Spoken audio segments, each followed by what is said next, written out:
Hello, my name is Michael Summers. I'm a manager here at DMV. I want to talk to you today about the Our Promise program by walking you through the pledge form box by box. By doing so, I'm going to explain the various options you have in this program and how to correctly complete the document. I want to make sure that if you choose to give your hard-earned dollars through the Our Promise program, that your instructions are carried out correctly. I want to start by stating that this pledge form is really two forms in one. The top portion is your instruction to the State Controller's Office relative to your payroll deduction. The bottom half is your instruction to the Principal Combined Fund Drive, or PCFD, you have selected to distribute your funds. So let's begin at the top of the form. At the top of the pledge form are boxes A through E. Box A is where you will enter your 9-digit Social Security number, or SSN, when required. I will later point out to you when you need to enter your SSN on the form. When you receive the pledge form, this box will always be empty. Boxes B through E will be pre-populated with your specific information. Box B is your name. Box C is your 3-digit agency code identifying what department or agency you are from. Box D is a 3-digit code that identifies what specific sub-organization you work within your department. And Box E will have one of two notations. If you are currently giving through the Our Promise program, there will be a 3-digit code identifying the specific PCFD you have already selected to distribute your funds. If you are not currently giving, there will be 3 X's in this box. Okay, as I go through the form, I will describe the various options available to you through this program. First, if you are currently not giving through the Our Promise program, but would like to begin, then you would check box 1. You would then identify the PCFD you want to manage and distribute your funds and enter the 3-digit code in box F. Now, there are 29 organizations that the state has selected to participate as PCFDs, and they are listed on the back of the pledge form. These are currently various local United Ways. You may select any one of the 29, as every one of these PCFDs will distribute your funds according to your instructions. The choice is yours. After you have entered the PCFD identification information, you would then enter the monthly payroll deduction amount in box G. Remember, the minimum amount is $5, but there's no ceiling. You can give $10, $20, $50 or more each and every month. Again, the choice is yours. So, we have now completed the instruction for a new payroll deduction. The next 4 boxes are all options for someone who is already donating through the program. First, if you want to change your existing deduction, you would check box 2, Change my existing deduction amount. You would then enter the new amount in box H. So if you are currently giving $5 and want to give $10, you would enter $10 in box H. If you are giving $10 and want to increase to $20, you would enter $20, and so forth. You may also reduce your monthly deduction amount using this selection if you choose to do so. The next option is Change my PCFD. If you want to switch to another organization who manages your funds, you would check box 3, select the new PCFD, and enter the corresponding 3-digit code in box I. Remember, a listing of all 29 PCFDs is on the back of the pledge form. You will also need to enter the monthly deduction amount in box J, even if it's the same amount as you are currently giving. This is a new instruction to the State Controller's Office, and the old instruction gets completely wiped out. So you need a new, complete instruction to carry out your wishes. If you wish to continue your current monthly deduction, in other words, no change, you would check box 4. The SCO will then continue to withdraw your current amount each month. The next option is delete. If you wish to stop your monthly deduction altogether, you would check box 5. The SCO will then discontinue your monthly deduction from your paycheck. Next, whether you are currently giving through the payroll deduction system or not, you have one other option. If you wish to write a check as a one-time donation, you would mark box 6 and write a check for whatever amount you wish to donate. One key instruction here. You must make the check out to Our Promise, not the nonprofit you want your funds to go to. You will designate the beneficiary on the bottom half of the form, which I will get to momentarily. The reason being is that your physical check gets deposited into the program's bank account, and a subsequent check is written to the designated organization or organizations. So make sure you make the check out to Our Promise. Question: can you give through the Our Promise program if you are retired? The answer is yes. If you wish to continue or even begin giving as a retiree, you would check box 7 and complete the corresponding information in that box. What will happen is that your current deduction process will automatically stop when you retire because the State Controller's Office will no longer be issuing you a monthly paycheck. Your retirement check will come from CalPERS. This then is your instruction to begin your monthly giving when you retire. There is one more option.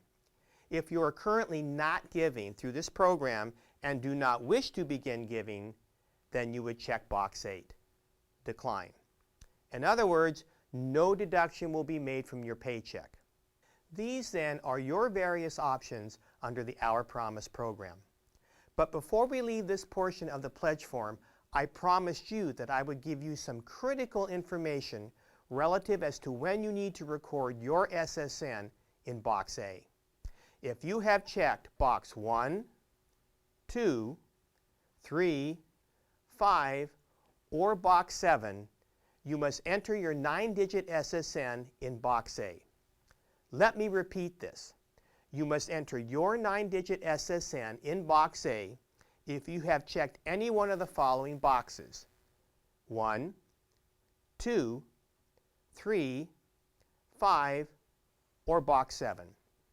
If you don't, then your request cannot be processed. Your SSN is critical to executing your instructions with these options. Now I know that some of you out there might be a little concerned about giving your SSN in this process. Let me assure you, it is safe. Everyone who might handle or process your document containing your SSN has signed an oath of confidentiality form and has been trained on how to appropriately protect your confidential information. It should be noted that in the program's 58-year history, there has never been a single breach of someone's SSN. It is safe. Okay, let's now turn our attention to the bottom half of the form. If you're giving, this is where you will designate how you want your funds distributed. First, let me say that the Our Promise program publishes what is called a donor resource guide. You should either have a copy of the guide in your office when the pledge forms are passed out, or you can review the document online at the Our Promise website. The website can be accessed at www.ourpromiseca.org. Again, that's www.ourpromiseca.org. The guide lists hundreds of nonprofits that have applied to be included in the guide. However, you are not limited to giving to those organizations listed in the Donor Resource Guide. You can give to any legitimate 501c3 organization in the country. And there are approximately 1.6 million nonprofits in America.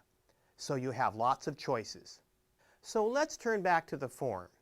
If you are currently giving and want to designate your funds to a specific nonprofit, you would check box 9. You now have two options. If the organization you wish to donate to is in the Resource Donor Guide, you would write the name of the nonprofit in the line right below box 9, enter the organization code, which you will find in the Resource Donor Guide, and then enter the amount you wish to designate to this organization every month. Note, the minimum monthly deduction is $5 per organization. However, if the nonprofit you select is not in the guide, you will enter the information about the organization in the box right below the designated area entitled Write-in Organization. You enter the name and address, and while not required, it is suggested that you write in the tax ID number of the nonprofit. You can get this number from the organization. Having this listed aids in the processing of your document. You would then enter the monthly pledge amount to the right side of this information in the box that says Amount Designated for Write-in Organization. Remember, it is a $5 minimum per organization. At this point, there are a couple of key things I need to highlight for you. First, you will note on the form that there are 3 lines for designated organizations and space for 1 write-in. Does this mean that you are limited to giving to a total of 4 organizations? Absolutely not. You can give to as many nonprofits as you wish. So, if you have more than 3 designated organizations and/or more than 1 write-in, here's what I suggest you do. Take a blank piece of paper, and at the top of the paper, write in the same header information that is on your pledge form, boxes A through E, your SSN, your name, etc. Then list the appropriate information as you did before for a designated nonprofit and/or a write-in. Then submit this supplemental information page along with your pledge form. Here's the second key piece of information I want to share with you. When you have listed all the beneficiary organizations, add up all the individual contributions to arrive at a total monthly designation amount. Enter this amount in the box that states Total All Monthly Designations. Now here is something to be aware of. The amount you designate to your organizations, your payout, cannot be more than the amount you have deducted from your check each month, your takeout. For example, if you have $10 taken out of your check each month, your total designation amount cannot exceed $10. If you have $20 deducted, then your designations can't be more than $20, and so on. However, let's look at the flip side of this. If you designate $15 each month from your paycheck and you designate $10 to a specific organization, what happens to that remaining undesignated $5? Well, it is not lost.